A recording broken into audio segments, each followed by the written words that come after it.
Lana. I'm a level 2 nursing student. Can I take a look at your wristband? Yeah, sure. Can you state your name and date of birth? My name is Mario Massini, and I was born on April 24th, 1990. Okay. Are you in any pain currently? Like a little bit, How would you rate it on a scale from 0 to 10? maybe like a 4 or 5. And how would you describe the quality of the pain? I guess it's kind of like burning. And does it radiate? No, it's mostly in that one spot. Okay. So today I'll be cleaning and changing your dressing twice. Is that okay with you? Yeah, that's okay. It should take around 5 to 10 minutes. Okay. So I start by performing hand hygiene. Now I'm creating a sterile field using the sterile dressing tray.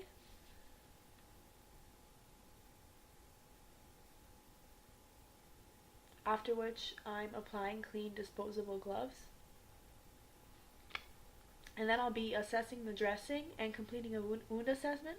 So now I'll be discussing wound classification. So wounds can be closed, which do not involve external bleeding, and open, which allow blood to leave the body. They can be acute or chronic. Acute occur as a result of surgery or trauma, while chronic wounds occur when the wound does not heal according to its stages, so recovery is prolonged. And then there are many other ways to classify wounds, such as by severity, degree of contamination, etiology, and depth. And then wound healing types include primary, when wound edges are approximated, such as by sutures, stapes, or glue. Secondary, when wound edges cannot be approximated and the wound needs to heal from the bottom. And tertiary, which is a combination. The wound can't be stitched up right away, but can after a while. So now I'm going to be cleaning the wound using normal saline. And then some complications of wound healing include infection, pain, or hematoma formation. And 3 factors that influence wound healing are immune status, medications, and infection. And then the 4 types of drainage include sanguineous, serous, purulent, and measuring.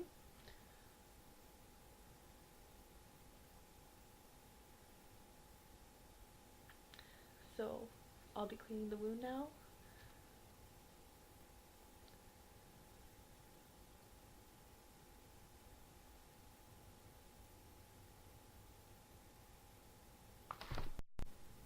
I'm cleaning the wound using a clean sterile swab for each stroke, beginning in the center and moving outwards away from the wound.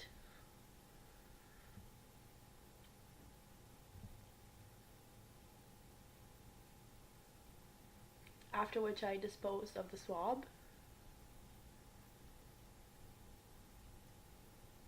And then I'm using a dry gauze.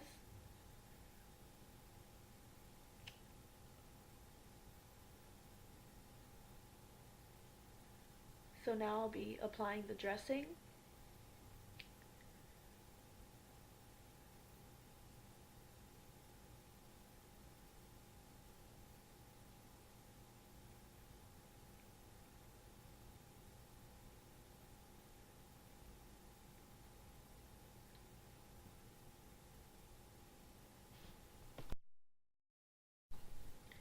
After which I'm applying tape around it to make sure that it's tightly secured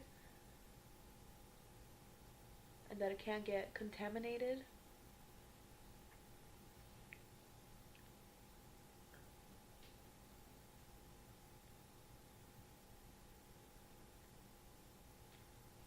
Using the surgical tape.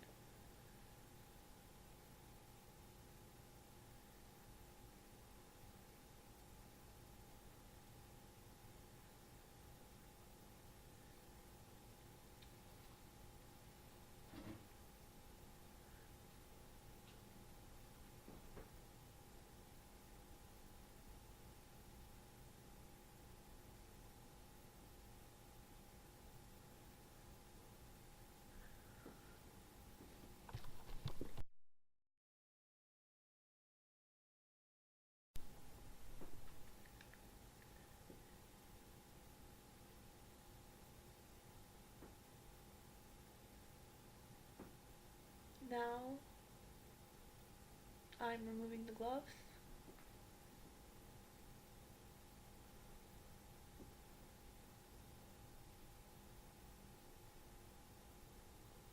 closing of them, completing hand hygiene,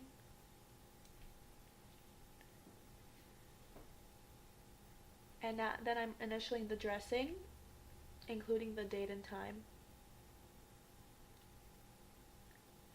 and completing hand hygiene again. That's it.